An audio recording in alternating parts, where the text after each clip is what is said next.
ওনারা যেটা বললেন যে এটা আসলে চাইলেই করা যায় না, এটার মধ্যে অনেক শিডিউলিং এর বিষয় আছে এবং এক্সপার্টিস আছে, এবং কারণ এতে শুধু যে আমরা করতে পেরেছি, বাংলাদেশ করতে পেরেছে ইংলিশ চ্যানেল বিজয়। আর আজকে এই বাংলাদেশ হাই কমিশনের পক্ষ থেকে যে আমাদের সংবর্ধনা ব্যবস্থা করা হয়েছে তার জন্য কৃতজ্ঞ, ধন্যবাদ। আমরা যদি বিশেষ করে আমি যদি বলি ইংলিশ চ্যানেলের এক্সপিরিয়েন্সটা, কখনোই কেউই এক্সপেক্ট করে না যে তার ইভেন্টের আগে কেউ অসুস্থ হয়ে যায়, বাট ইংলিশ চ্যানেলে এসে আমি সি সিকনেসে তৈরি হয়েছিল যখন আমাদের ডোভার থেকে যে আমাদের মেন রাতের অন্ধকারে ওনাদেরকে সাঁতার কাটা শুরু করতে হয়েছিল। পানি এবং রাতের অন্ধকার এই দুইটা একটা ডেডলি কম্বিনেশন, লেথাল কম্বিনেশন। এই দুইটা যদি কাউকে একসাথে দেওয়া হয়, যে সাঁতার জানে সে বলবে যে না, ভবিষ্যৎ প্রজন্ম এখান থেকে অনুপ্রাণিত হয়ে পরবর্তীতে সোলো রিলে যেটাই হোক করতে পারে। এই ছিল আমার মোটামুটি সংক্ষিপ্ত এক্সপিরিয়েন্স। ধন্যবাদ আবারও এখানে আমাদের তো এই ব্যাপারটা তো আমাদের খুবই সিম্পল, সবাই জানে আমাদের ফ্যামিলি। তো যখন আমি চীনে থাকতাম তো একদিন ও এই জিনিসটা প্ল্যান করতেছিল, আমি ও কৃতিত্বটা ওকে দিতে চাই যে আসলে ও যদি আমাকে ওই সময় মানে যোগাযোগ না, আমাদের সবসময় যোগাযোগ হয়, যদি ওই সময়টা যদি আমাকে ওই টাইমটা যদি না বলতে যে ভাই চলেন একসাথে একটু করি, তা আমি প্রথম একটু বলছিলাম না 10 ডিগ্রি সেলসিয়াসে ডামটা মানে রাখতে। তো এটা অবশ্য সোশ্যাল মিডিয়াতে আসছে যে আমি কাঁপতেছি, ডাম সবাই কাঁপতেছে, কিন্তু তারপরও আমার মনে একটা বিশ্বাস ছিল যে পানি যত ঠান্ডা হোক, মানে আমার সাইড থেকে যত যে ও মনে পাগল হয়ে গেছে, আসলে অনেকে বুঝতে পারে না যে ব্যাপারটা কি।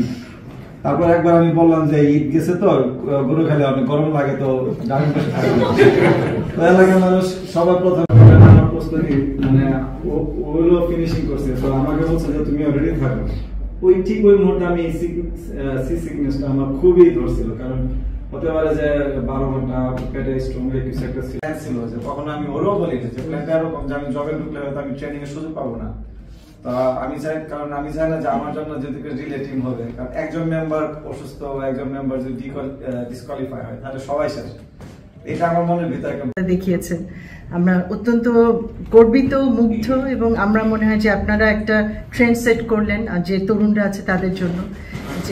ব্রজেন দাস বা তারপরে যে দুজনের কথা আমরা জানলাম, বেশ অনেকটা বছর পার হয়ে গেছে, 35 বছর। তা আমার মনে হয় যে আপনাদের এই সাফল্য যারা নতুন আছে, এই যারা নতুন সাঁতারু আছে তাদের জন্য একটা দিক নির্দেশনা বয়ে আনবে, এবং আমাদের জন্য আরও এরকম আরও গর্বের জায়গা, নতুন নতুন বিজয়ের ঘটনা আরও তৈরি হবে বলে আমার মনে হয়। তো অসংখ্য ধন্যবাদ আপনাদের, আমরা অত্যন্ত গর্বিত আপনাদের জন্য।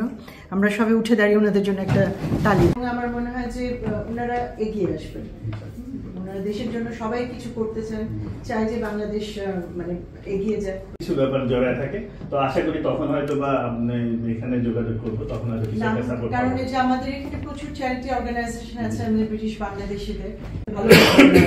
ইনশাআল্লাহ আমরা এই যে ট্রেন শুরু হলে আমি ব্যক্তিগতভাবে সোলো করার ইচ্ছা আছে। সোলোটা করার জন্য আমাকে দীর্ঘমেয়াদী পরিকল্পনা, প্রস্তুতি। ইংল্যান্ড থেকে ফ্রান্সে যাবে, সবাই ভাবছে যে ডানকি বা বর্ডার জাম্প করে যাবো, কিন্তু এমনও আছে যে আমরা সুইমিং করে যাবো, এটা কখনো কল্পনা করি নাই।